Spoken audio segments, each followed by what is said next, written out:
सहनावतु सहनौ भुनक्तु सह वीर्यं करवावहै तेजस्विनावधीतमस्तु मा विद्विषावहै। ओम शांति शांति शांति। हरि ओम श्री गुरुभ्यो नमः। हरि ओम। ओम समस्त जन कल्याणे निरतं करुणामयं नमामि चिन्मयं देवं सद्गुरुं ब्रह्म विद्वरं। मूकं करोति वाचालं पंगुं लङ्घयते गिरिं यत्कृपातमहं वन्दे परमानन्दमाधवं परमानन्दमाधवम्।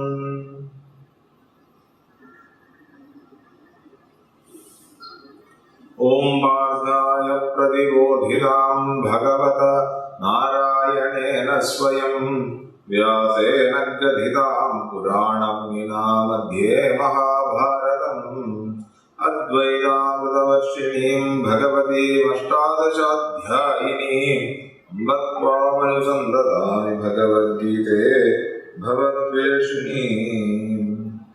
हरि ओम। എല്ലാവർക്കും നമസ്കാരം. നമ്മള് ഭഗവത്ഗീതയിലെ തന്നെ ഏറ്റവും പ്രധാനപ്പെട്ട ഒരു ഭാഗത്തൂടാണ് കടന്നു പോവുക. എന്താ നമ്മൾ കണ്ടുകൊണ്ടിരുന്നത്? നമ്മൾ സ്ഥിതപ്രജ്ഞ ലക്ഷണമാണ് കണ്ടുകൊണ്ടിരുന്നത്. ഈ സ്ഥിതപ്രജ്ഞ ലക്ഷണത്തിലേക്ക് എത്തിയത് എങ്ങനെയാണ്? സാഖ്യയോഗത്തിനെ പറ്റി എല്ലാ തിയറി കൃത്യമായിട്ട് കണ്ടു. അതിനുശേഷം ആ സാഖ്യത്തിലേക്ക് നമ്മളെ ഘടിപ്പിക്കുന്ന യോഗമായിട്ടുള്ള കർമ്മയോഗത്തിനെ കണ്ടു.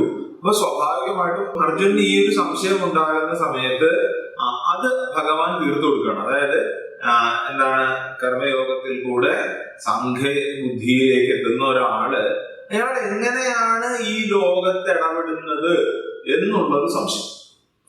കർമ്മയോഗത്തിൽ കൂടെ സാഖ്യ ബുദ്ധിയിലേക്ക് എത്തുന്ന ഒരാൾ അയാൾ എങ്ങനെയാണ് ഈ ലോകത്ത് ഇടപെടുന്ന പ്രധാനമായിട്ട് 3 രീതിയിലാണ്.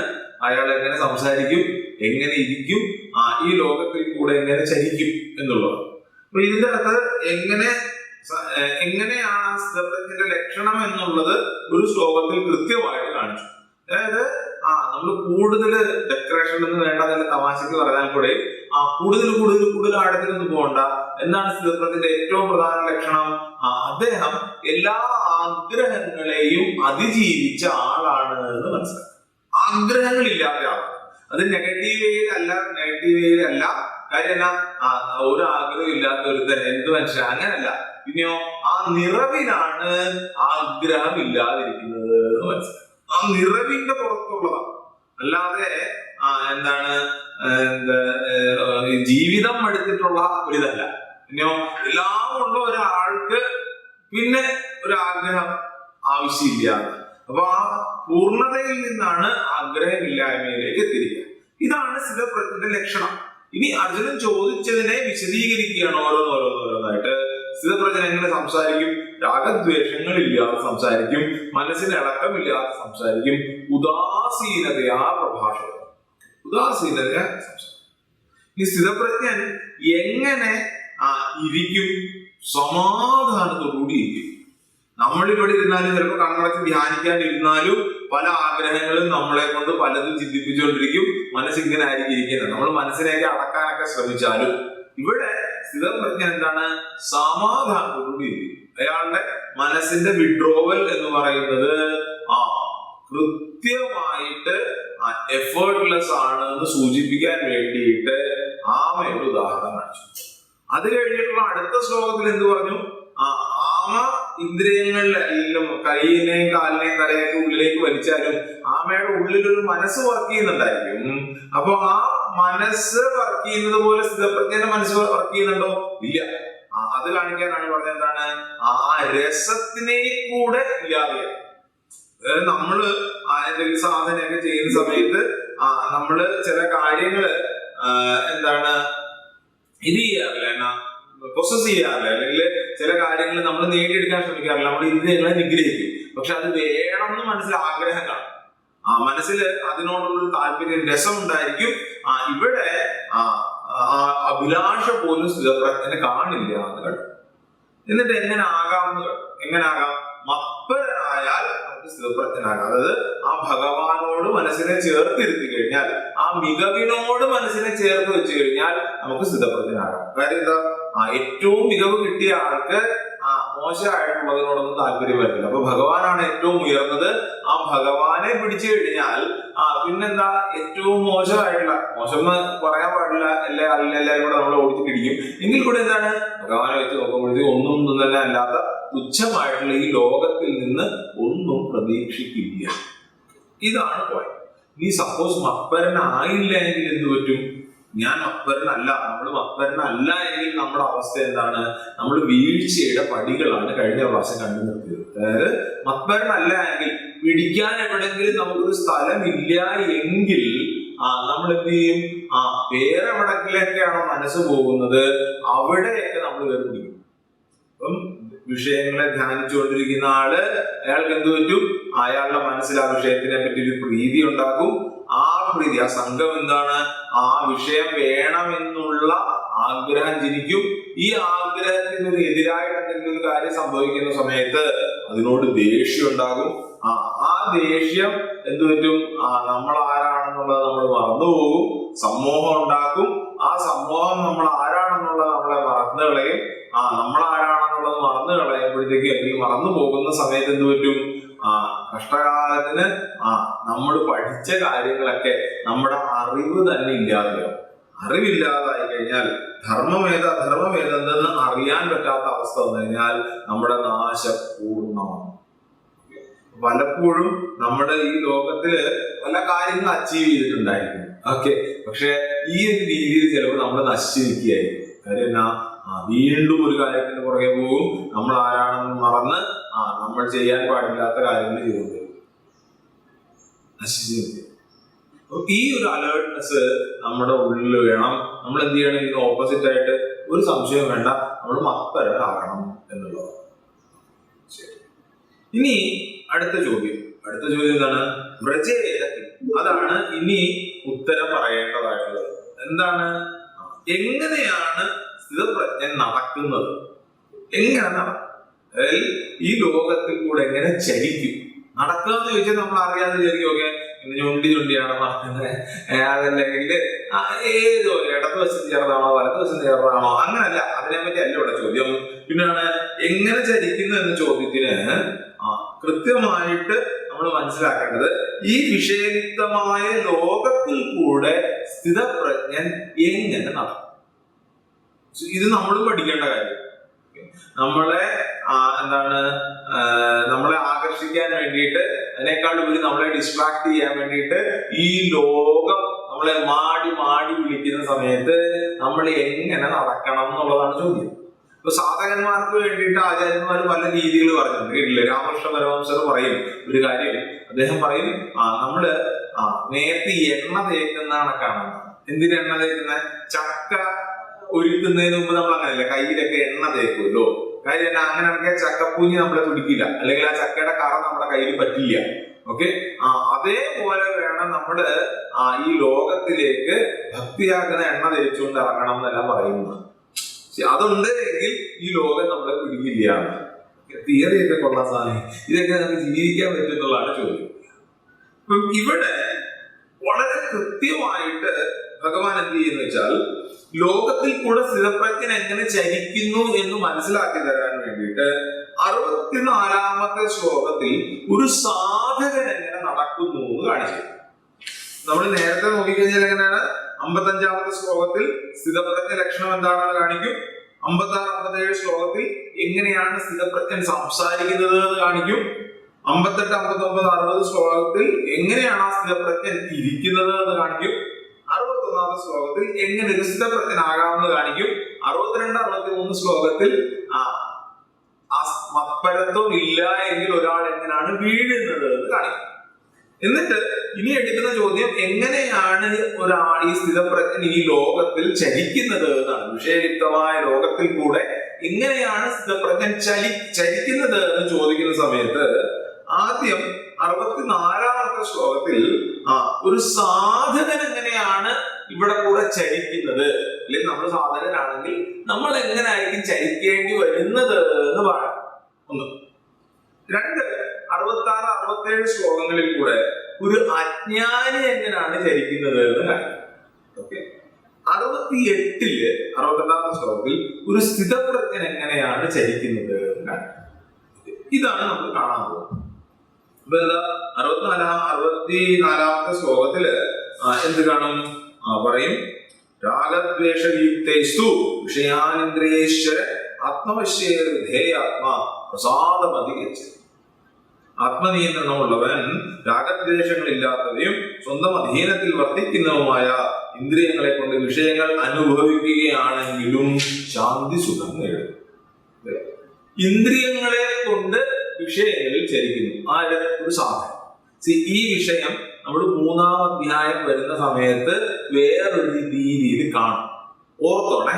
അപ്പൊ ഞാനിങ്ങനെ പറയും, നമ്മൾ അപ്പൊ കണ്ടായിരുന്നു നമ്മൾ പറയാം. കാര്യം 3-ാം അധ്യായവും ഇതുമായിട്ട് ബന്ധമുണ്ട്. അതായത് എന്താണ്? ഇന്ദ്രിയങ്ങളെ കൊണ്ട് വിഷയങ്ങളിൽ കൂടെ ചലിക്കും. ഇന്ദ്രിയങ്ങളിൽ കൂടെ വിഷയങ്ങളെ കൊണ്ട് ചലിക്കുന്നു എന്ന് പറഞ്ഞാൽ അയാള് ഈ വിഷയങ്ങളിൽ കൂടെ ചലിക്കുമ്പോഴും ഇദ്ദേഹം രാഗദ്വേഷങ്ങൾ ഇല്ലാതെ ആയിരിക്കും ചലിക്കും. കാര്യം അയാള് ഈ വിഷയങ്ങളിൽ കൂടെ ചലിക്കുന്നത് അദ്ദേഹത്തിന്റെ ഡ്യൂട്ടി ആയതുകൊണ്ടാണ് എന്നാണ്. നമ്മള് കർമ്മയോഗത്തിനെ പറ്റി കണ്ട സമയത്ത് ഒരു പോയിന്റ് ഇതായിരുന്നു. എന്തായിരുന്നു? കർമ്മയോഗം ഒരു മനോഭാവമാണെങ്കിൽ അതോടൊപ്പം തന്നെ കർമ്മയോഗം എന്താണ്? എന്താണോ തന്റെ ധർമ്മം, എന്താണോ തന്റെ കർമ്മം, അത് കൃത്യമായിട്ട് അനുഷ്ഠിക്കുക എന്നുള്ളതാണ്. കൃത്യമായിട്ട് അനുഷ്ഠിക്കുമ്പോൾ എങ്ങനെ കൃത്യമായിട്ട് അനുഷ്ഠിക്കും? രാഗദ്വേഷങ്ങൾ ഇല്ലാതെ അനുഷ്ഠിക്കും. രാഗദ്വേഷങ്ങൾ ഇല്ലാതെ അനുഷ്ഠിക്കുമ്പോഴാണ് അത് കർമ്മയോഗമാകുന്നത്. ഓർക്കുന്നുണ്ടോന്ന് അറിയില്ല, കുറച്ച് നാളായി. 38ാമത്തെ ശ്ലോകത്തിൽ നമ്മൾ കണ്ടു. എന്താ? സുഖദുഃഖേ സമേ ഗത്വാ ലാഭാലാഭോ ജയാജയോ നൈവം പാപമവാപ്സ്യസി. സുഖത്തെയും ദുഃഖത്തെയും ലാഭത്തെയും നഷ്ടത്തെയും ജയത്തെയും തോൽവിയെയും ഒരേ മാതിരി കരുതിയിട്ട് പോരിലിറങ്ങൂ. ഇപ്രകാരമായാൽ നിന്നെ പാപം തരുന്നില്ല എന്ന് 38ാമത്തെ ശ്ലോകത്തിൽ നമ്മൾ ഇത് കണ്ടായിരുന്നു. കർമ്മയോഗത്തിലേക്ക് എന്താണ് ഒരു ഇൻട്രൊഡക്ഷൻ കൊടുത്ത സമയത്ത്. അതായത് ഒരാൾ എങ്ങനെയാണ് അദ്ദേഹം ഈ ലോകത്തില് നമ്മൾ ഈ പറയുന്ന സോക്കോൾഡ് എല്ലാ വിഷയസുഖങ്ങളിൽ കൂടെ പോകുന്നുണ്ടായിരിക്കും. പക്ഷേ എന്താണ് രാഗദ്വേഷങ്ങളെ പിടിമുറുക്കിയിട്ടായിരിക്കും ഈ സാധകൻ പോവുക. രാഗദ്വേഷങ്ങൾ ഇല്ലായിരിക്കും. കാര്യം ഈ സാധകൻ ഒരു കർമ്മയോഗില്ല. ഇപ്പൊ ഗൃഹസ്ഥാശ്രമിയെ പറ്റി പറയും. അദ്ദേഹം എന്ത് ചെയ്യണം? അദ്ദേഹം കൃത്യമായിട്ട് ഈ ലോകത്തിൽ കൂടെ തന്നെ ചരിക്കണം. ഒരു ഗൃഹസ്ഥാശ്രമി ഈ ലോകത്തിൽ നിന്ന് മാറി നിൽക്കുന്ന അധർമ്മമാണ്. നമ്മള് മറ്റേ ഇതും കൃത്യമായിട്ട് ഉദാഹരണമായ ചിന്താവിഷ്ടയായ ശ്യാമള എന്ന് പറഞ്ഞ സിനിമയാണ്. അതായത് ഭാര്യയും മക്കളെയും നോക്കേണ്ടതായിട്ടുള്ള ഒരാള് ഈ ലോകത്തിൽ നിന്ന് ഓടിപ്പോയാൽ അത് പ്രശ്നമാണ് എന്ന് കൃത്യമായിട്ട് നമുക്ക് കാണിച്ചു തരുന്ന ഒരു സിനിമയല്ലേ ഇത് ചിന്താവിഷ്ടയായ ശ്യാമള. നമ്മൾ പറയില്ലേ ആശ്രമത്തിൽ പോയി നിൽക്കോ, ഓക്കെ സന്യാസിയാകാന്നൊക്കെ വളരെ നല്ല കാര്യമാണ് എന്നറിയാവുന്ന ആൾക്കാർ പോലും ശാസ്ത്രം പഠിച്ചില്ലേലും എന്താണ് നമുക്ക് ആ ചിന്താവിഷ്ടയായ ശ്യാമള കണ്ടു കഴിഞ്ഞാൽ നമുക്ക് ഒന്ന് ഇയാള് കാണിക്കുന്നത് ശരിയല്ല. കറക്റ്റ് അല്ലേ? കാര്യം വെച്ചാൽ അയാൾ കാണിക്കുന്നത് ശരിയല്ല എന്നുള്ളത് കൊണ്ടാണ്. അദ്ദേഹം ഈ സോക്കോൾഡ് വിഷയത്തിൽ കൂടെ പോകണം. കാര്യം ഗൃഹസ്ഥാശ്രമിയാണപ്പോ. പക്ഷെ എങ്ങനെ പോകണം? രാഗദ്വേഷം ഇല്ലാതെ പോകണം. മക്കൾക്ക് വേണ്ടിയിട്ട് സമ്പാദിക്കേണ്ടി വരും, കുടുംബത്തിന് വേണ്ടിയിട്ട് സമ്പാദിക്കേണ്ടി വരും, ആ സമൂഹത്തിന് വേണ്ടിയിട്ട് സമ്പാദിക്കേണ്ടി വരും, അത് കൊടുക്കേണ്ടി വരും. ഞാൻ ഒരു പണി എടുക്കില്ല. അല്ല എന്താണ് ഈ സാധകൻ ഇന്ദ്രിയ വിഷയങ്ങളിൽ കൂടെ ഇടപെടുന്ന സമയത്ത് ചിലപ്പോൾ സമ്പാദിക്കുന്നുണ്ടായിരിക്കും. അടുത്ത തലമുറ ഉണ്ടാക്കേണ്ടി വരും. അടുത്ത തലമുറ ഉണ്ടാക്കേണ്ടത് നിന്റെ ധർമ്മമാണ്. മനസ്സിലായി? അപ്പൊ എന്താ? പക്ഷെ രാഗദ്വേഷങ്ങള് ഇല്ലാതെയാണ്. നമ്മുടെ കൺസെപ്റ്റിലൊക്കെ നമ്മൾക്ക് കാമസന്തതികളല്ല, പിന്നെ ധർമ്മസന്തതികളാണ്. കുട്ടികൾ ഉണ്ടാകേണ്ടത് ധർമ്മത്തിനെ പാലിപ്പിക്കാൻ വേണ്ടിയിട്ട്, അല്ലാതെ കാമത്തിന്റെ ബൈ പ്രോഡക്റ്റ് ആകരുത് എന്നാണ് വെപ്പ്. മനസ്സിലായി? അപ്പം ഗൃഹസ്ഥാശ്രമിക്ക് ഈ ലോകത്തിൽ കൂടെ എല്ലാ തരത്തിലും ഇടപെടാനുള്ള അധികാരമുണ്ട്. പക്ഷെ അയാൾ എപ്പോഴാ ആ ഗൃഹസ്ഥാശ്രമി ഒരു സാധകനായിട്ട് ഉയരുന്നത്? രാഗദ്വേഷങ്ങൾ ഇല്ലാതെ ഇടപെടുന്നത്. രാഗദ്വേഷങ്ങൾ ഇല്ലാതെ അയാൾ ഇടപെടും. അയാൾ ലോകത്തിൽ നിന്ന് ഓടിപ്പോകേണ്ട കാര്യമില്ല. ഗൃഹസ്ഥാശ്രമി സാധകന്റെ കാര്യം. ഇവിടെ സാധകൻ ഇങ്ങനെയായിരിക്കും ധരിക്കുക. എങ്ങനെയാണ്? ലോകം മുഴുവൻ പോകും. പക്ഷെ എങ്ങനെ പോവുക? ഇന്ദ്രിയങ്ങളെ നിഗ്രഹിച്ച് അതേസമയം ഇന്ദ്രിയ വിഷയങ്ങൾക്ക് സത്യം അയാൾ കൊടുക്കുന്നുണ്ട്. ഇന്ദ്രിയ വിഷയങ്ങൾക്ക് സത്യം. സ്ഥിതപ്രജ്ഞന് ഇന്ദ്രിയ വിഷയങ്ങളെ സ്വപ്നമായിട്ടായിരിക്കുക കാണുക. അത് തെറ്റിദ്ധരിക്കാൻ പാടില്ല. ഇദ്ദേഹം ഈ ലോകത്തിൽ കൂടെ പോകുമ്പോൾ ഇന്ദ്രിയങ്ങളെ പൂർണ്ണമായിട്ട് നിയന്ത്രിക്കുന്നുണ്ട്. പക്ഷെ ഇന്ദ്രിയ വിഷയങ്ങൾക്ക് ഒരു പരിധിവരെയെങ്കിലും സത്യം കൊടുക്കുന്നുണ്ട്. കാര്യം വിഷയം ഈ ലോകം സത്യമാണെന്ന് കരുതുന്നുണ്ട്. അതുകൊണ്ടാണ് ഭാര്യയ്ക്ക് മക്കൾക്ക് എന്തെങ്കിലുമൊക്കെ പറ്റിക്കഴിഞ്ഞാൽ അയ്യോ ഇരുന്ന് കരയുന്നത്, അതിന് ടെൻഷൻ അടിക്കുന്നത്. കുഴപ്പമില്ല, ടെൻഷൻ അടിച്ചോ, രാഗദ്വേഷങ്ങൾ ഇല്ലാത്ത പരിഹാരമാണ്. കുറച്ച് നാൾ എങ്ങനെ ആരെങ്കിലും ഇത് മാറിക്കൊള്ളുന്നു. കാര്യം അങ്ങനെയല്ല. നമ്മുടെ ഏറ്റവും അടുത്ത ആൾക്കാർക്ക് എന്തെങ്കിലുമൊക്കെ വരുന്ന സമയത്ത് അതിനെ അത്രയും സീരിയസ് ആയിട്ട് നമ്മുടെ തന്നെ പ്രശ്നമായിട്ടൊക്കെ നമ്മൾ എടുത്തു കളയും. ഈ അവിടുന്ന് ഇവിടുന്നൊക്കെ ഇത്തിരി വേദാന്തം കേൾക്കുന്ന ആൾക്കാരാണ് എന്തെങ്കിലും പഠിക്കുന്നത് ഇതെല്ലാം വിദ്യയല്ലേ എന്ന് പറഞ്ഞിട്ടിരിക്കുന്നത്. അങ്ങനെ ഇരിക്കാൻ പാടില്ല എന്നാ സത്യം പറഞ്ഞാൽ നമ്മൾ ലോകത്തിൽ ഇടപെടുന്ന ആൾക്കാരാണെങ്കിൽ. ഞാൻ പറയുന്നത് മനസ്സിലാകുന്നില്ല? കൺഫ്യൂസ് ആകുന്നില്ലല്ലോ. എന്താണ്? സാധകൻ ഈ ലോകത്തിൽ ഇടപെടുന്നുണ്ട്. ആ ലോകത്തിൽ അദ്ദേഹം ഒരു സത്യത്തിനെയും കാണുന്നുണ്ട്. പക്ഷെ ഇന്ദ്രിയങ്ങളെ പൂർണ്ണമായിട്ട് ചൊൽപ്പിടിയിൽ നിർത്തിക്കൊണ്ടാണ് അയാൾ ചെയ്യുന്നത്. കാര്യം അയാളുടെ ഡ്യൂട്ടിയാണ് ഈ ലോകത്തിൽ ഇടപെടുന്നതിൽ കൂടെ ചെയ്യുന്നത്. ഡ്യൂട്ടിയാണ്. നിങ്ങൾ മറ്റേ വ്യാധന്റെ കഥ മഹാഭാരതത്തിലൊക്കെ കേൾക്കുന്നുണ്ടല്ലേ? മറ്റേ ഒരു ഇറച്ചി വെട്ടുകാരനൊരു മുനിയെ പഠിപ്പിച്ച് ധർമ്മം പഠിപ്പിച്ചതിന്റെ കഥയാണ്. അയാൾ അവിടെ ചെയ്യുന്ന അയാളുടെ ഡ്യൂട്ടിയാണ്. ആ ഇറച്ചി വെട്ടുക എന്ന് പറയുന്ന അദ്ദേഹത്തിന്റെ ഡ്യൂട്ടിയാണ്. അവരെ പാപം ബാധിക്കില്ല. അതാണ്. ഇങ്ങനെയുള്ള ആൾ ശാന്തി സുഖം നേടും, സമാധാനം നേടും. ശാന്തി സുഖം എന്ന് പറഞ്ഞിട്ട് ബുദ്ധി കൊണ്ട് രാഗദ്വേഷങ്ങളെ നിയന്ത്രിക്കുന്ന സമയത്ത് പ്രസാദമധിഗച്ഛതി എന്ന് പറയുന്നത്, ഈ ശ്ലോകത്തിൽ പ്രസാദമധിഗച്ഛതി എന്ന് പറയുന്നത് മോക്ഷത്തിനെയല്ല, ഇനിയോ ചിത്തശുദ്ധി ഉണ്ടാകും. പ്രസാദം, സമാധാനം, എന്താണ്? ചിത്തശുദ്ധി ഉണ്ടാകും. അപ്പൊ എന്താണ് കർമ്മയോഗത്തിന്റെ ഫലം? ചിത്തശുദ്ധി നമ്മൾ കണ്ടില്ലേ? സാധകൻ എന്താ കിട്ടോ? ചിത്തശുദ്ധി ഉണ്ടാകും. സാധകന് കിട്ടിയ ഈ ചിത്തശുദ്ധിയുടെ ഫലം എന്താണ്? കിട്ടിയ ഈ സമാധാനം ചിത്തശുദ്ധി, അതിന്റെ ഫലം എന്താണ്? 65-ാമത്തെ ശ്ലോകത്തിൽ പറയും, പ്രസാദേ സർവദുഃഖാനാം ഹാനിരസ്യോപജായതേ പ്രസന്നചേതസോ ഹ്യാശുഃ ബുദ്ധിം പര്യവതിഷ്ഠതേ.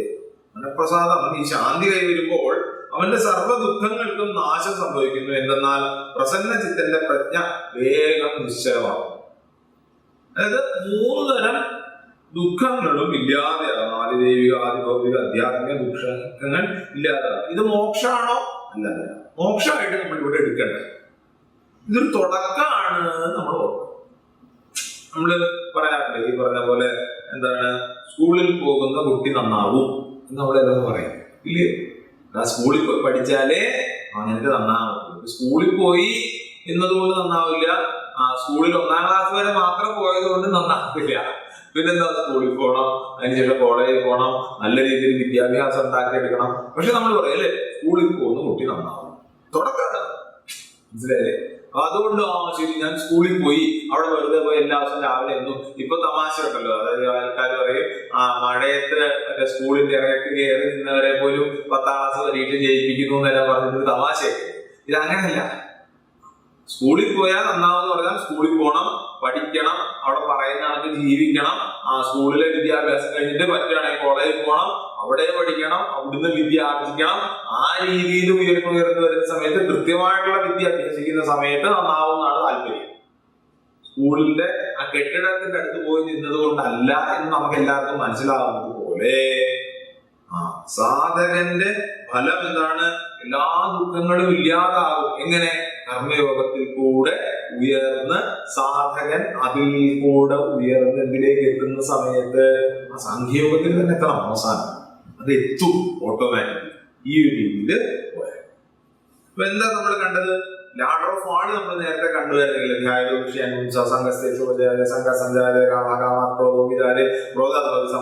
ഇങ്ങനത്തെ ഒരു ലാഡർ ഓഫ് വാൾ കണ്ടുവെങ്കിൽ ഒരു 2-3 ശ്ലോകങ്ങളായിട്ട് നമ്മൾ ഒരു ലാഡർ ഓഫ് റൈസ് ആണ് കണ്ടുകൊണ്ടിരിക്കുക. എന്താണ്? മത്പരനാകുക ഒന്നാമത്തെ പോയിന്റ്. മത്പരനാകുന്ന സമയത്ത് രാഗദ്വേഷങ്ങളെ നിയന്ത്രിക്കുക. എന്നിട്ടോ നമ്മൾ നമ്മുടെ ഡ്യൂട്ടി ചെയ്യുക. ആ സമയത്തോ ചിത്തശുദ്ധി, പ്രസാദം അധികരിച്ചത്. ഇങ്ങനെയുള്ള മനസ്സ് ശ്രവണ മനന നിധ്യാസനത്തിന് ഇതെന്താണ് നമ്മൾ നേരത്തെ കണ്ടത്. എന്താ ശ്രവണം, എന്താ മനനം, എന്താ നിധ്യാസനം നേരത്തെ കണ്ടത്. ഈ ശ്രവണ മനന നിധ്യാസനത്തിന് സഹായകമാകും.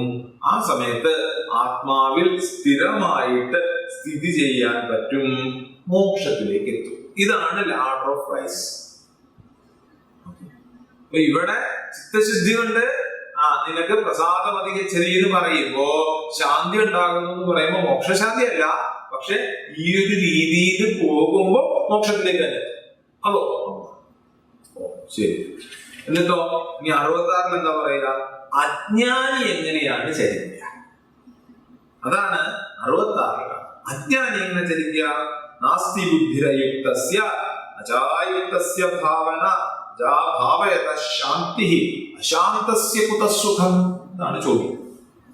എന്താണ്? മനസംയമനം, ഏകാഗ്രത ഇല്ലാത്തവന് ആത്മസ്വരൂപത്തെ സംബന്ധിച്ച ബുദ്ധി അറിവ് ഉണ്ടാവില്ല. ഏകാഗ്രത ഇല്ലാത്തവന് ആത്മാധ്യാനവും ഇല്ല, ധ്യാനാഭ്യാസം ഇല്ലാത്തവന് ശാന്തിയും ഉണ്ടാവില്ല.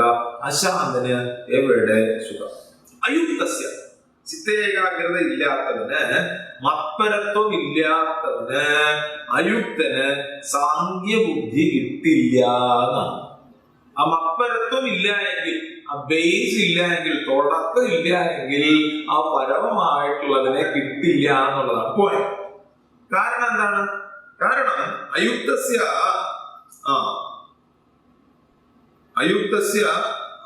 ഭാവനയില്ല. അയുക്തന് ഭാവനയില്ല.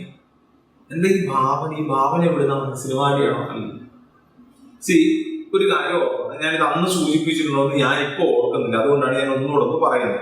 പറഞ്ഞിട്ടുണ്ടെങ്കിൽ ഒന്നുകൂടെ കേൾക്കാം എന്നുള്ളതേ ഉള്ളൂ. അതായത് നമ്മൾ പറയാ, ടെക്നിക്കലി പറയുന്നതാണ്, ഇതൊന്നും വലുതായിട്ട് പിടിച്ചില്ലെങ്കിൽ കുഴപ്പമില്ല, എനിക്കൂടെ ടെക്നിക്കലി മനസ്സിലാക്കാൻ പറ്റും. നമ്മൾ ശ്രവണം ചെയ്യുന്ന സമയത്ത്, ശ്രവണം എന്ന് പറഞ്ഞാൽ എന്താണ്? ഗുരുവിൽ നിന്ന്, അതായത് മനസ്സിന് ആവശ്യത്തിന് ചിത്തശുദ്ധിയും ചിത്തേകാഗ്രതയും കിട്ടിയതിനു ശേഷം ഗുരു ഉപസദനം ചെയ്യുന്ന സമയത്ത്, ശ്രവണം ചെയ്യുന്ന സമയത്ത്, ശാസ്ത്രം പഠിക്കുന്ന സമയത്ത്, ശാസ്ത്രത്തിന്റെ താല്പര്യം അറിയുന്ന സമയത്ത് എന്ത് സംഭവിക്കും നമുക്ക്? അതായത് കർമ്മയോഗം ചെയ്യുമ്പോൾ ചിത്തശുദ്ധി ഉണ്ടാകും, ഉപാസന ചെയ്യുമ്പോൾ ചിത്ത ഏകാഗ്രത ഉണ്ടാകും നമ്മൾ കണ്ടു. അതിനുശേഷമാണ് ശ്രവണ മനന നിധ്യാസനം. അപ്പൊ അതില് ശ്രവണം ചെയ്യുന്ന സമയത്ത് ആചാര്യന്മാര് പറയും നമ്മുടെ അഭാവന മാറുന്ന. എന്താ അഭാവന എന്ന് പറഞ്ഞാൽ? അഭാവന എന്ന് പറഞ്ഞാൽ എനിക്ക് ഭാവന ചെയ്യാൻ പറ്റാത്ത അവസ്ഥ. ഈ ശ്രവണത്തിൽ കൂടെ എന്താ നടക്കുന്നത്? അങ്ങനെ ഒരു അവസ്ഥ മാറും. എന്താ ഭാവന ചെയ്യാൻ പറ്റാത്തത്? ശ്രവണത്തിൽ എന്താ നടക്കുന്നത് നോക്കാം. എന്താ ശ്രവണത്തിൽ നടക്കുക? ശ്രവണത്തില് ഗുരു പറയും, നീ അതാണ്, നീ ആ പൂർണ്ണസ്വരൂപിയാണ്, നീ ആ ഈശ്വര സ്വരൂപി തന്നെയാണ്, നീ ആ ബ്രഹ്മമാണ് എന്ന് ഗുരു പറയും. ഇത്ര കാലം എനിക്ക് അങ്ങനെ ഭാവന ചെയ്യാനേ പറ്റിയിട്ടില്ല. ഞാൻ പൂർണ്ണനാണ്, നമ്മൾ അങ്ങനെ ചിന്തിച്ചിട്ട് പോകുന്നില്ല. അപ്പോ ശ്രവണത്തിൽ എന്താ നടക്കുക? അങ്ങനെ ആ ഭാവന ചെയ്യാതിരിക്കുന്ന ഒരു അവസ്ഥ ഉണ്ടല്ലോ, ഭാവന, അതില്ലാതെ ആകും. അതായത് ആദ്യമായിട്ട് നമ്മൾ കേൾക്കും, നമ്മൾ ദുഃഖിക്കേണ്ടവനല്ല. ഇതേവരെ ഞാൻ ഭാവനയിൽ എന്റെ ഒരു സ്വപ്നത്തിൽ പോലും തോന്നിട്ടില്ല എന്താണ് എനിക്ക് ദുഃഖമില്ലാത്ത ഒരു അവസ്ഥ ഉണ്ടാകുന്നു. ആദ്യമായിട്ട് നമ്മൾ കേൾക്കുകയാണെന്ന് ഞാൻ ദുഃഖിക്കേണ്ട എന്നുള്ളത്. ആലോചിച്ചു. അങ്ങനെ ശ്രവണത്തിൽ കൂടെയാണ് അഭാവന ഇല്ലാതാകുക. അഭാവന ഇല്ലാതെ ശ്രവണത്തിൽ. ഇനി മനനത്തിൽ എന്ത് സംഭവിക്കും? മനനത്തിൽ അസംഭാവന ഇല്ലാതെയാവും. അസംഭാവന എന്ന് പറഞ്ഞു കഴിഞ്ഞാൽ സംഭവിക്കില്ല എന്ന് വിചാരിച്ച കാര്യം. ചില കാര്യങ്ങളുണ്ട്, ഇത് നടക്കുന്നില്ല എന്റെ ജീവിതത്തിൽ, ഇത് നടക്കുമെന്ന് എനിക്ക് തോന്നുന്നില്ല കേട്ടാ എന്ന് നമ്മൾ ചില കാര്യങ്ങൾ ഇല്ല, അത് മാറും. കാര്യം എന്നാ, ലോജിക്കലി നമ്മൾ കൺവിൻസ്ഡ് ആകും.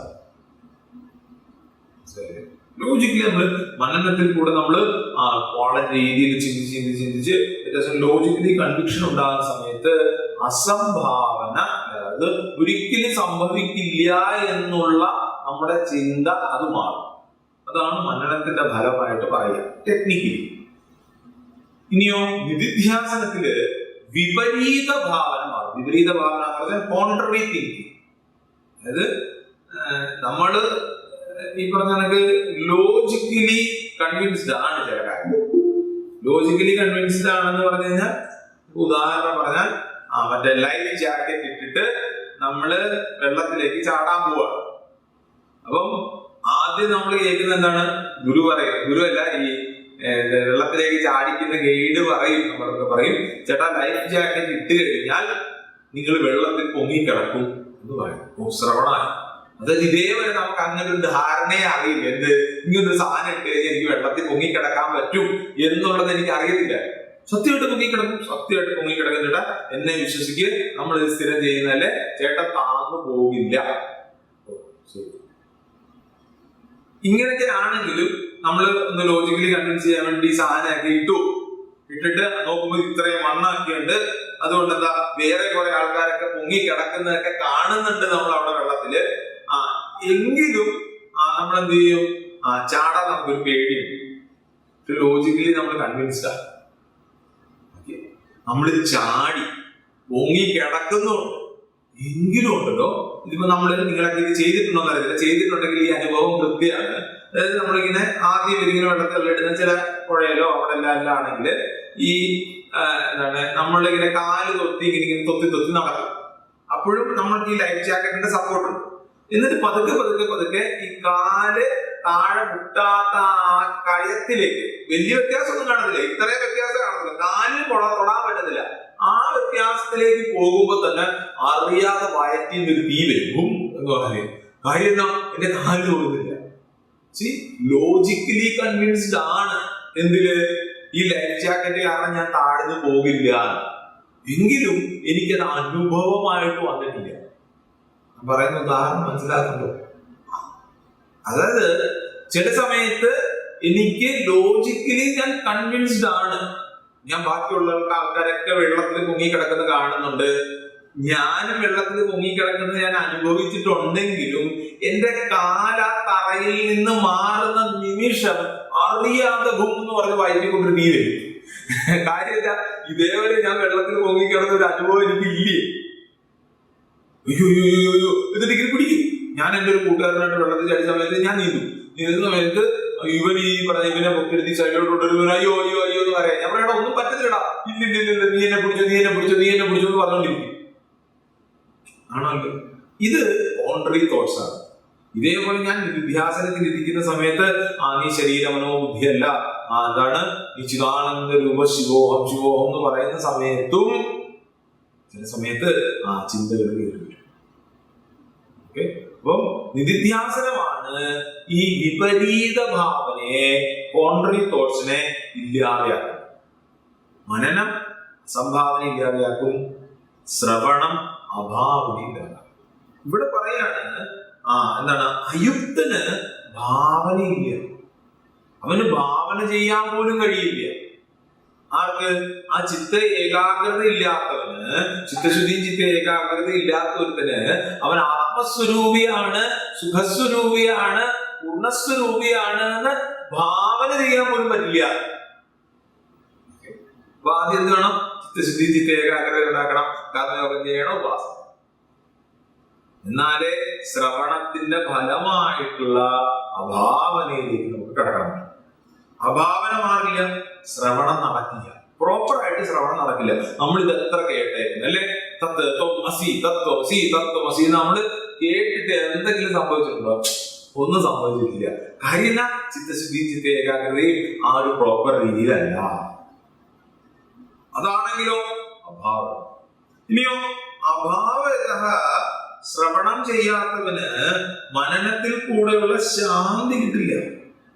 നാസ്തി ഉദ്രയുക്തസ്യ ജായുക്തസ്യ ഭാവന നജാഭവേത ശാന്തി. എന്ത്? അവന് മനനത്തിൽ കൂടെയുള്ള സംശയ ശാന്തി കിട്ടില്ല. മനനം ചെയ്യുന്ന സമയത്ത് എന്താണ്? എന്റെ ഡബിൾ മൈൻഡ് അത് മാറിയിട്ട് ലോജിക്കലി ഞാൻ എന്താണ് കൺവിൻസ്ഡ് ആണ് മനനത്തിൽ.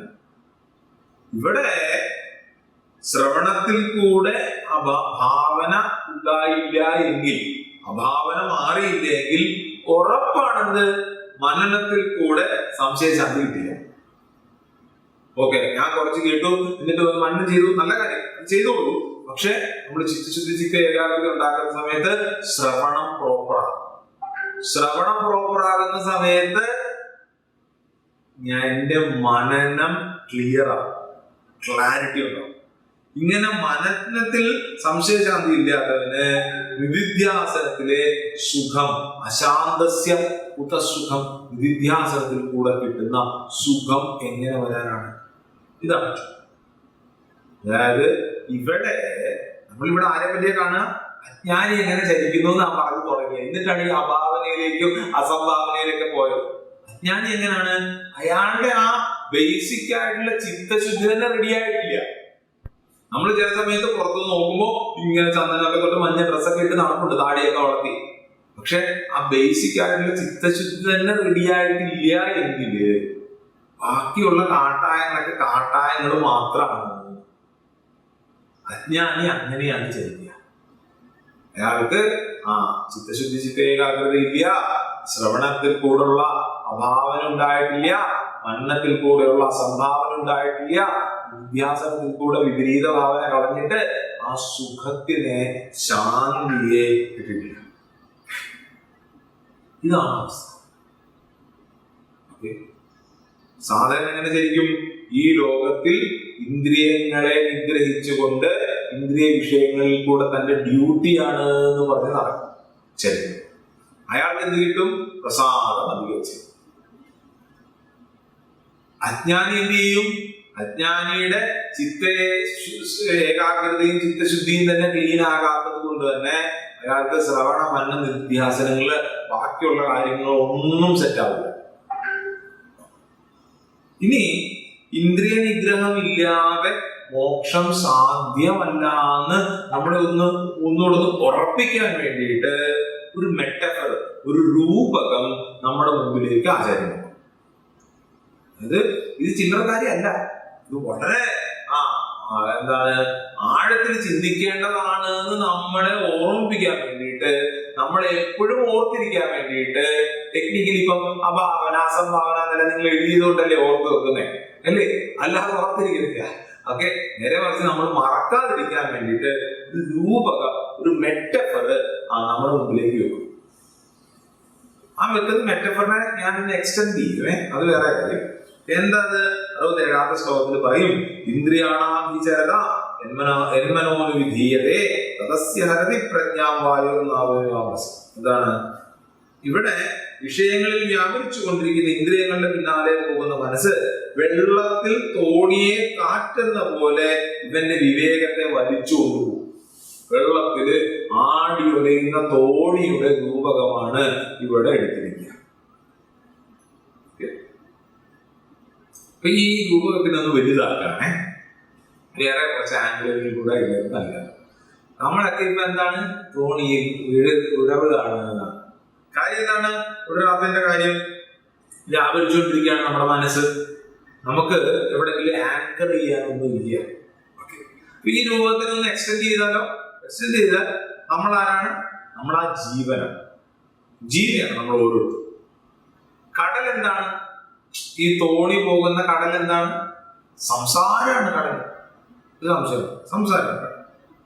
അടുത്ത തീരമാണ്. അതായത് നമ്മൾ ഇന്ന് പോകുന്ന ഏത് തീരത്തിലേക്കാണ് നമ്മൾ തീരം തേടും? തിരയുടെ പാട്ടല്ല, നമ്മുടെ ഏത് തീരത്തിലേക്കാണ് നമ്മൾ പോകുന്നത്? മോക്ഷത്തിലേക്കാണ്. അപ്പൊ അടുത്ത തീരം, നമ്മൾ തേടി നടക്കുന്ന തീരം എന്ന് പറയുന്നത് മോക്ഷമാണ്. നമ്മള് കപ്പലില്, സംസാരമാകുന്ന കടലില് മോക്ഷമാകുന്ന തീരം തേടിയാണ് നമ്മൾ പോകുന്നത്. കപ്പൽ എന്ന് പറയുന്നത് എന്താണ്? നമ്മുടെ പ്രജ്ഞയാണ് നമ്മുടെ കപ്പൽ. നമ്മുടെ പ്രജ്ഞയാണ് നമ്മുടെ കപ്പൽ. പ്രജ്ഞ സ്ഥിരമല്ലേ. ഇപ്പൊ നമ്മുടെ പ്രജ്ഞ എങ്ങനെയൊക്കെ ക്യാപ്റ്റൻ ആരാണ്? ഇതിനെ നേർവഴിക്ക് നടത്തേണ്ടതായിട്ടുള്ള ക്യാപ്റ്റൻ ആരാണ്? നമ്മുടെ ഇന്റലക്ട് ആണ്. മൈൻഡ് ആൻഡ് ഇന്റലക്ട് ആണ് ക്യാപ്റ്റൻ. ഇനിയോ ഈ കപ്പലിനെ നമ്മുടെ പ്രജ്ഞയെ ആടി ഉലയ്ക്കുന്നതായിട്ടുള്ള ആ വലിയ കൊടുങ്കാറ്റ് ഏതാണ്? സൈക്ലോണിക് വിൻസ് ഏതാണ്? അത് ഇന്ദ്രിയങ്ങളുടെ സമ്മർദ്ദമാണ്. ഇതൊന്നും ഇവിടെ പറഞ്ഞിട്ടില്ലേ, നമ്മൾ എക്സ്ട്രാ വിധിപ്പിച്ചുകൊണ്ട് വരുന്ന മനസ്സിലായില്ലേ? ആ ഇന്ദ്രിയങ്ങളുടെ സമ്മർദ്ദത്തില് പ്രജ്ഞ ഇങ്ങനെ പോകും. ആ സമയത്ത് ആ നാവികൻ എന്ത് ചെയ്യണം എന്നറിയാതെ, നാവികൻ സത്യം പറഞ്ഞാൽ എന്ത് ചെയ്യണം പറയാ? നങ്കൂരം ഇടണം എന്നാണ്. യാത്രയോടെ നങ്കൂരം ഇടുക. ഈ നങ്കൂരം ഇടുക എന്ന് പറയുന്നതാണ് മത്പരത്വം. ഭഗവാനിൽ നങ്കൂരം ഇടുക, ഭഗവാനിൽ ചേർന്നിരിക്കുക എന്നുള്ളതാണ് മത്പരത്വം. അങ്ങനെയുള്ള കപ്പൽ ആടിയുലയുകയില്ല എന്ന് എഴുതിയില്ലേ? ഇവിടെ ഒരു എന്താണ് നാവികനുണ്ട് എന്നെല്ലാം പറഞ്ഞിട്ട് മനസ്സിലായില്ലേ? ആ കപ്പല് ആടി ഉലഞ്ഞാലും വല്ലയിടത്തും പോയി മുങ്ങില്ല. ലോകം എങ്ങനെ തന്നെ നമ്മളോട് ഇടിച്ചാലും നമ്മൾ എന്ത് ചെയ്യാ? ഭഗവാനെ കുറിച്ചോ.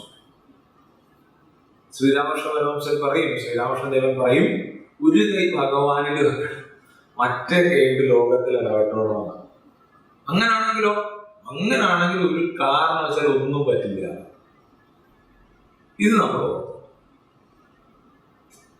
ആടി ഉലയുന്ന കപ്പല്, അടുത്ത തീരമാകുന്ന മോക്ഷം, ഈ ആടി ഉലയ്ക്കുന്ന ഇന്ദ്രിയ വിഷയങ്ങള്, അതിന്റെ സമ്മർദ്ദങ്ങള്, നമ്മുടെ മനസ്സ് ബുദ്ധിയാകുന്ന നമ്മുടെ പ്രജ്ഞ, ഈ കപ്പലിനെ ആടി ഉലയ്ക്കുന്ന നമ്മുടെ പ്രജ്ഞയാകുന്ന കപ്പലിനെ അതിനെ ശാന്തമാക്കാൻ, മുങ്ങാതിരിക്കാൻ വേണ്ടിയിട്ട് നമ്മൾ മത്പരത്വമാകുന്ന നങ്കൂരം ഇട്ടോണം. സ്ഥിതപ്രജ്ഞൻ എങ്ങനെ ചരിക്കുന്നു? അതാണല്ലോ നമ്മൾ സംസാരിച്ചിരുന്നത്. എങ്ങനെയാണ് ഈ സ്ഥിതപ്രജ്ഞൻ ചരിക്കുന്നത്? 68ാമത്തെ ശ്ലോകത്തിൽ പറയുന്നു, തസ്മാ മഹാബാഹോ നിഗ്രഹീതാനി സർവശഃ ഇന്ദ്രിയാണി ഇന്ദ്രിയാർത്ഥ്യേഭ്യഃ തസ്യ പ്രജ്ഞാ. തസ്മാ അതുകൊണ്ട് എന്ന് പറഞ്ഞാൽ 64ാമത്തെ ശ്ലോകം പോലെ എടുത്തോളാം. സാധകൻ ഇങ്ങനെയാണ്, അജ്ഞാനി ഇങ്ങനെയാണ്, ഉദാഹരണമൊക്കെ അതൊക്കെ കൊണ്ട് ആത്മനിയന്ത്രണമില്ലാതെ മോക്ഷമില്ല. അതുകൊണ്ട് ആത്മനിയന്ത്രണമില്ലാതെ ഇന്ദ്രിയ വിഷയങ്ങളില് അതിൽ കേട്ട് ഇളക്കി കഴിഞ്ഞാൽ മോക്ഷം കിട്ടില്ല. അതുകൊണ്ട് ആരുടെ ഇന്ദ്രിയങ്ങളാണോ വിഷയങ്ങളിൽ പൂർണ്ണമായും നിയന്ത്രണങ്ങളായത് അയാൾ സ്ഥിതപ്രജ്ഞനാണ്. സ്ഥിതപ്രജ്ഞൻ എങ്ങനെയാണ് ഇരിക്കുന്നത്?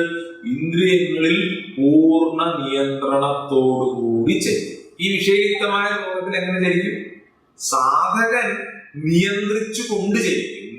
സ്ഥിതപ്രജ്ഞൻ ഓട്ടോമാറ്റിക്കലി നിയന്ത്രിതനാണ്. സാധകൻ മനഃപൂർവ്വം എഫേർട്ട് എടുക്കണം. ഇവിടെ അതില്ല. ഇവിടെ സഹജമായി ഇന്ദ്രിയ വിഷയങ്ങളെ ഇളകാതെ ചെയ്യും. സ്ഥിതപ്രജ്ഞൻ എങ്ങനെ ചരിക്കും? എല്ലാ വിഷയങ്ങളിൽ നിന്നും മുക്തനായിട്ട് ചെയ്യും. എല്ലാ വിഷയങ്ങളിൽ നിന്നും മുക്തനായിക്കൊണ്ട് സ്ഥിതപ്രജ്ഞൻ ചെയ്യും. ഈ ലോകം എന്ത് തന്നെ ഉണ്ടായാലും കാണാം, പാക്കല എന്നുള്ള രീതിയിലാണ് സ്ഥിതപ്രജ്ഞൻ ചരിക്കുക.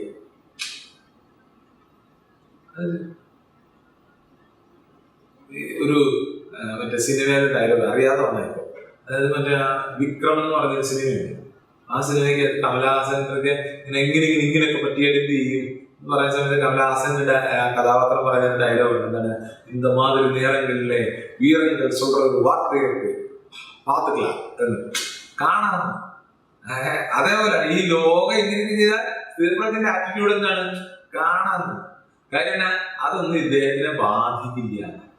അതുകൊണ്ട് തന്നെയാണ് ഇദ്ദേഹത്തിന് സുഖം ഉണ്ടാകുന്നത്. അതുകൊണ്ട് തന്നെയാണ് ഇദ്ദേഹത്തിന് എന്താണ് അഭയം ഉണ്ടാകുന്നത്. പേടിയില്ല. നമ്മൾ പറയില്ല സ്ഥിതപ്രജ്ഞ ലക്ഷണത്തിന് വേറൊരു കാര്യം എന്താണ്? പേടിയില്ല. കാര്യം ഈ ലോകം പേടിപ്പിക്കത്തില്ല. മനസ്സിലായില്ലേ? ഈ രീതിയിലാണ് സ്ഥിതപ്രജ്ഞൻ.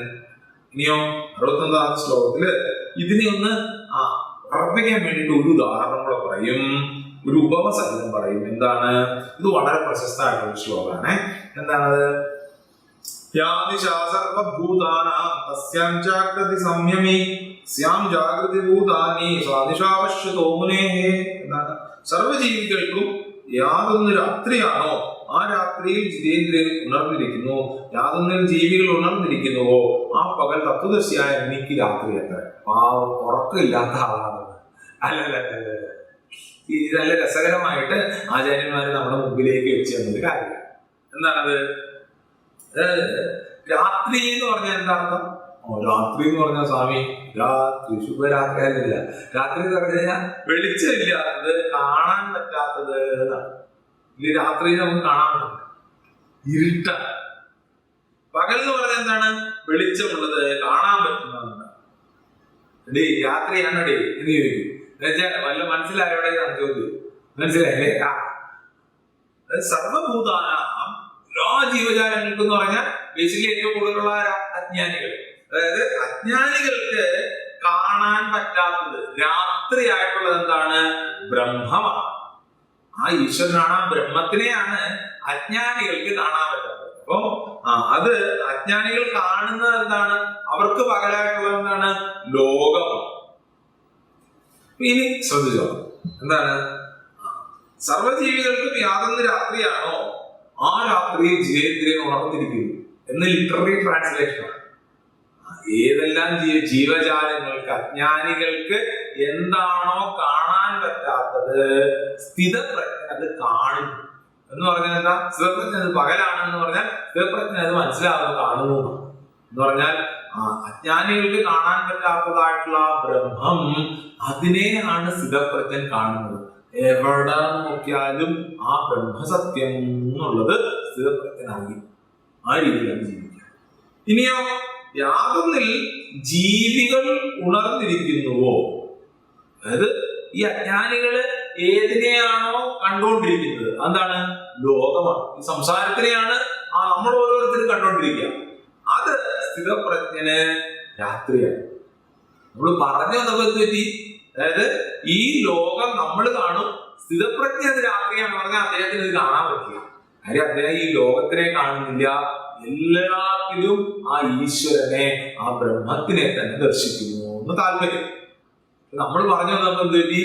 സ്ഥിതപ്രജ്ഞന് സാധാരണക്കാരുടെ രാത്രിയാണ്, സാധാരണക്കാരുടെ രാത്രി സ്ഥിതപ്രജ്ഞന് പകലാണ്. അത് കാരണം സ്ഥിതപ്രജ്ഞൻ ചാകാൻ എന്ത് ചെയ്യണം? നൈറ്റ് ഷിഫ്റ്റ് എടുക്കണം. ഇപ്പൊ അങ്ങനത്തെ കുറെ സ്ഥിതപ്രജ്ഞന്മാരുണ്ടല്ലോ, BPO വർക്ക് ചെയ്ത ആൾക്കാര് ലോകത്തില്ല. അതല്ല, അതാണ്. ഇനിയോ രാത്രി എന്ന് പറഞ്ഞാൽ എന്താണ്? കാണാൻ പറ്റും.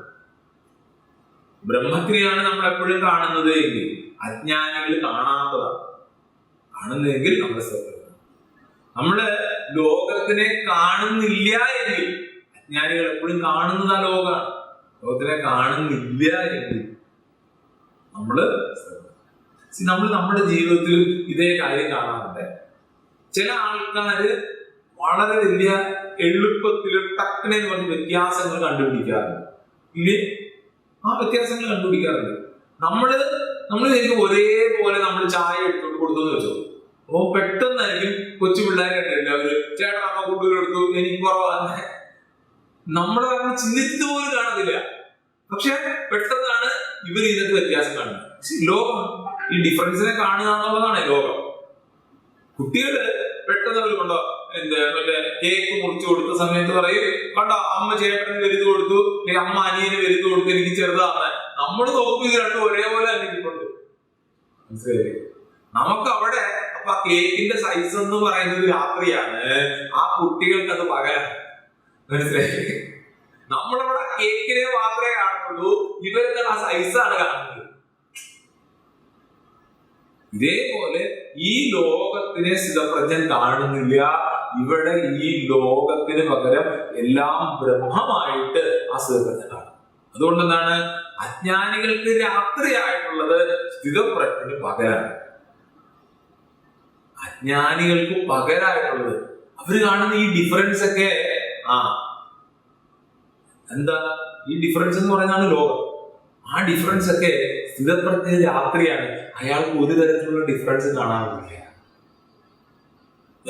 സർവഭൂതാന ജാഗ്രത സംയമി സ്യാം ജാഗ്രതി ഭൂതാനി പശ്യതോ മുനേഹേ. എന്നിട്ടോ ഇന്ന് 2-3 ശ്ലോകങ്ങളുണ്ട്. അതോടുകൂടി സ്ഥിതപ്രജ്ഞ ലക്ഷണം കഴിയും. എന്നിട്ട് നമുക്ക് കർമ്മയോഗിലേക്ക് പോകും. ഓക്കെ, ബാക്കി നമ്മൾ അടുത്ത ക്ലാസ്സിൽ കാണും. ഓം ശാന്തി ശാന്തി ശാന്തി. ഹരി ഓം. ശ്രീ ഗുരുഭ്യോ നമഃ. ഹരി ഓം.